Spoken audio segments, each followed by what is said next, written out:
Hi there folks, my name's NovaWing24 and welcome to another little review of an FSX product. So this episode we are looking at the much delayed delivery of and shall we say interesting birth and coming to age of this product. So it's the Just Flight's Just Flight's Panavia Tornado GR1, as it was known in Royal Air Force service, and one of the probably the most iconic swept-wing aircraft ever to grace the world skies, and definitely an aircraft I was waiting for a very long time. And yes, well, let's have a look into it. So we're going to do something a little bit different today. So we're going to be doing a test flight in this, and so we're going to be doing a lot of my usual sort of goings on around the external textures and stuff. We'll be looking at while we're in flight.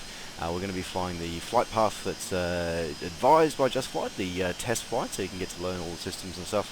So we're going to be doing that today as we transfer from RAF Marham Tier up to the home base of this aircraft when it was operating for number 12 Squadron, Royal Air Force. So it was up at Lossiemouth doing a lot of the anti-shipping and defence of the realm stuff. So there you go. Alright, so we'll be getting underway just very shortly. So we're just here. We're sitting here in cold and dark. We've got our ground equipment standing by, feeding us some power. We've got our pilot and navigator all there ready to go. We're going to jump in. We're going to do follow the procedure to get us started. Get these two beautiful RB199 Turbomeca engines up and going and get us into the skies. So, and then we'll go through some of my thoughts and feelings. So yes, all right, okay. Let's jump into the office and let's get underway. Now I have the checklists here and some things. Now, one of the things that I do want to stress with this aircraft straight away, this is not a just jump in and fly kind of aircraft. It really is not. Well, okay, let me rephrase. You can make it just jump in and fly. You can. So fortunately, Just Flight do have, they've got this little thing here. So you can just simply click this button and off it goes. And it'll be all powered up, ready to flight for you. But I'm going to try following the startup checklist and the startup procedures in this one. So you will have to forgive me while we do this, because I'm discovering this as well, folks. So you know what?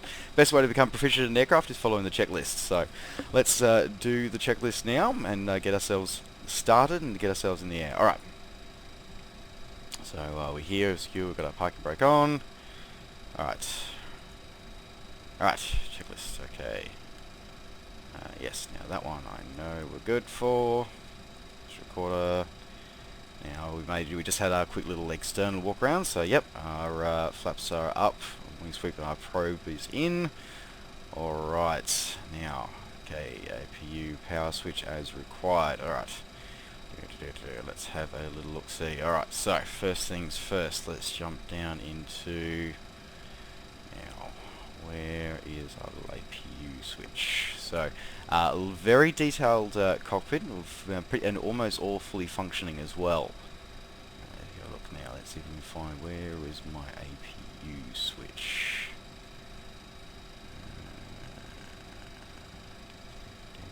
Okay, that's APU start. Okay, here we are. APU. So okay, so we're going to have external AC. Yep. Okay. Alright, now, let's have a look at my other little thing here. One of the great things to have is have a little tablet so you can refer to all this documentation for. Alright, okay. Alright, so we've got our APU giving us power. Alright, now let's go back for a second. Let's get the oxygen system up and running. Going. Now we can have a look on the... Are we drawing oxygen? Yes, we're both drawing oxygen. Excellent. Good. We're not going to pass out when we get to altitude. Alright, now let's set ourselves to transmit, receive, and govern. Yep. Okay. So VHF radios. Alright.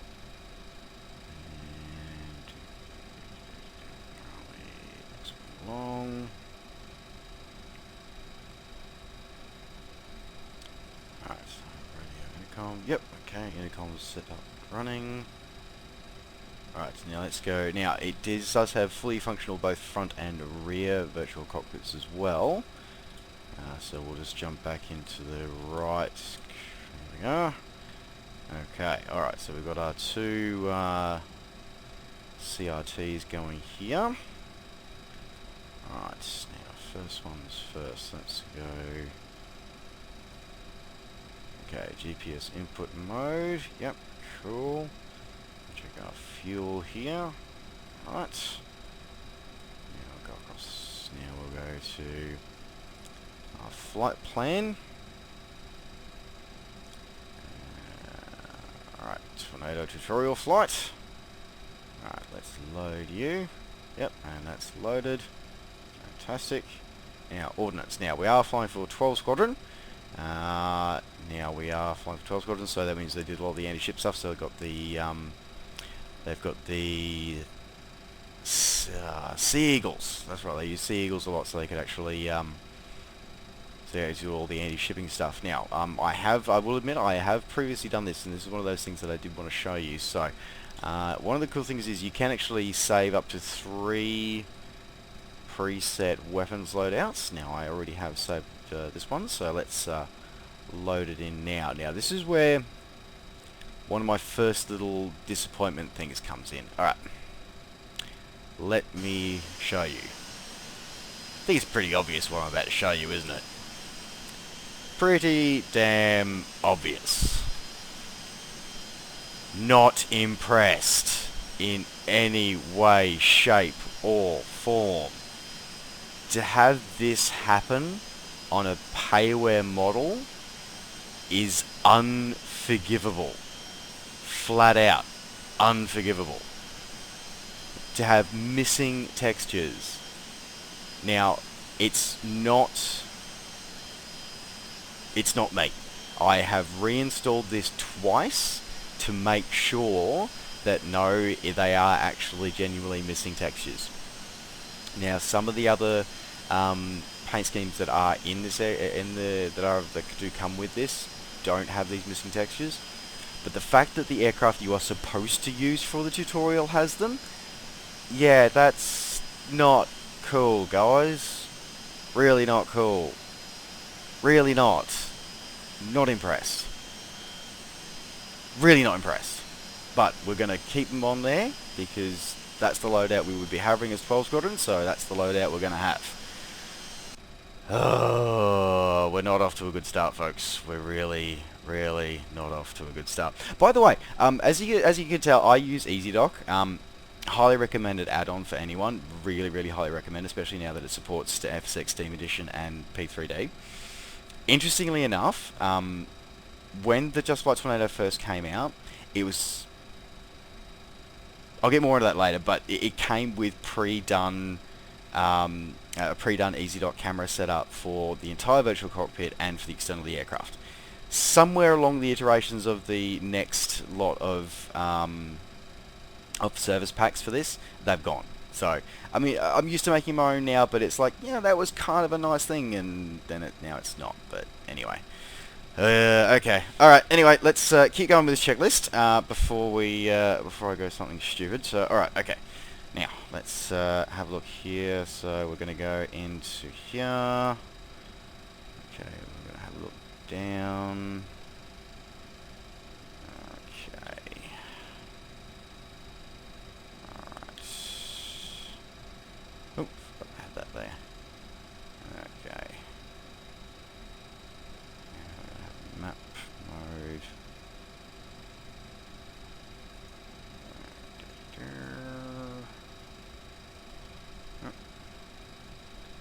Let's do that. Okay, there we are, that's better. Okay.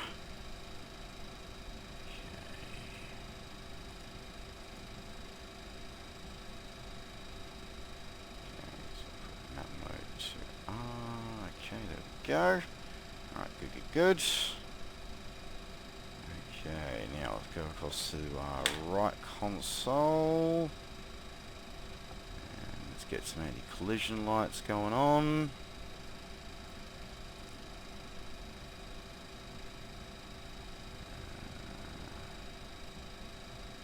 Where are they hiding?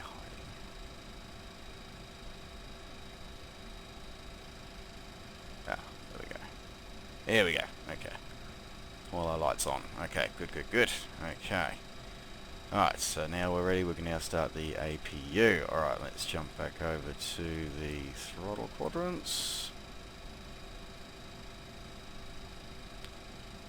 Alright, fire up the APU.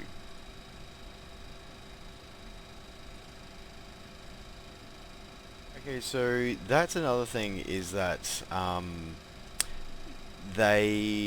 I've just spent quite a while trying to figure this one out, and after a while, eventually figured out that it's like, oh, okay, they've actually done a. They couldn't figure something out. They didn't put a button for it in the virtual cockpit, so instead they just made us just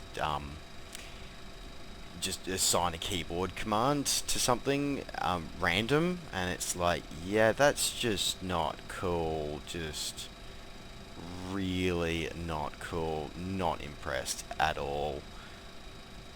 Really, really not.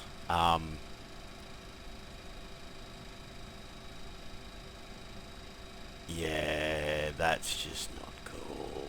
I'm really, really not happy. Just not. Alright. Shell. Alright. Bring you to first line. Let's guard you. Alright. Now that we've got that bit underway, let's see if we can move on to actually getting our aircraft started. Oi, oi, oi. Okay, well, as I said, it's not for the faint-hearted if you want to do these procedures and stuff like that. Yes, thank you for bearing with me, folks, though I think I've just edited a lot of this frustration and whatever out. Alrighty, I think we're just about ready. Alright. That's our bite done. Alright, okay. Alright, let's move over to here. Let's get our first engine underway. Alright.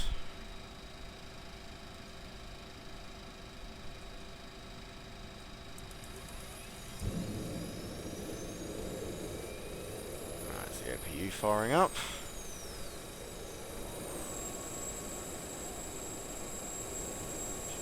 Start the spool up. Yep, there we go. Left engine running.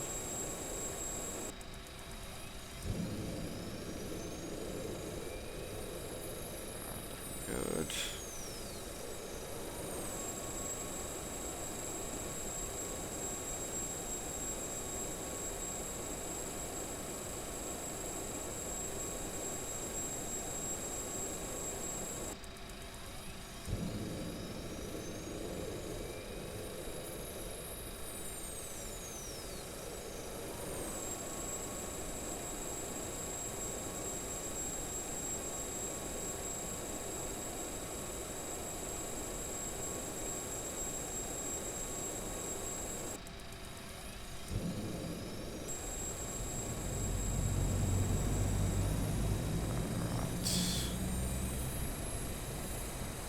Yep.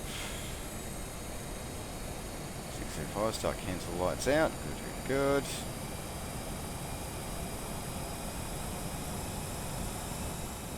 Alright, now let's get the other engine up and running. There we go, firing up.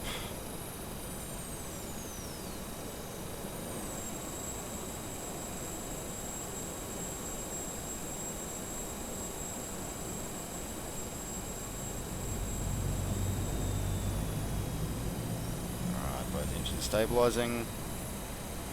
Nice. Okay. Alrighty. I think we can. We're just about ready to finally get this baby into the aircraft shortly.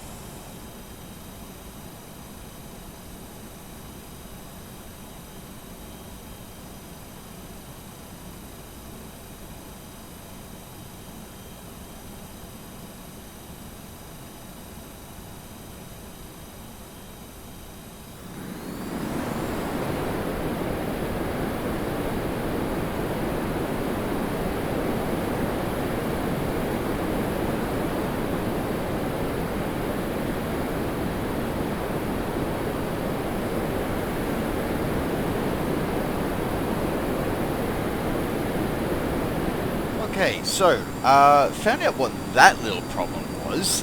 So apparently, for whatever reason, the throttles don't seem to recognize anything less than, yeah, pretty much max dry thrust. So, I'm just going to call it right here. It's broken. It's so broken. It's not funny. This is ridiculous. I mean, absolutely, what the hell is going on here? Now, this was possibly one of the most awaited upon releases for an aircraft for FSX that I think has ever happened. And I myself pre-ordered this because I was so excited. This aircraft is just awesome. It always has been. It's always fascinated me. I was really so looking forward to seeing it come to FSX in a brilliant and well done way. And then the first edition is so broken. I couldn't even look around the cockpit. That's how broken it was. Then they released Service Pack 1. Now, I'll be honest, I installed Service Pack 1 and went, okay, excellent, I can actually look around the cockpit now, but I did not review it then, because, I'm like, no, I'm going to wait and see what else happens. And sure enough, hold on the heels of Service Pack 1 and Service Pack 2. Now, every time they just release a Service Pack for this aircraft, the installer has got smaller, significantly smaller. We're now down almost 400 meg off a packaged installer, not forgetting what it's like when it's unpackaged. But what is going on? Okay, I've got a pretty damn good setup, reasonably common setup as well. FSU RPC, split throttles. I went through and made sure that it's not my hardware. It's not my hardware. This aircraft is broken. Now we're talking a delayed initial release. We're talking about not just one service pack, not as a hotfix, not just a service pack, but 2 service packs later, and it's still this broken. Just Flight, what the actual F are you doing? We do not want to pay for a freaking alpha test. This doesn't even deserve the name beta. It's an alpha. Just Flight, I am disgusted with what you've released it and continued to force upon us as the flight simulation community. This is pathetic. So for everybody out there, I love this aeroplane, but do not buy it. Do not get it. This is ridiculous.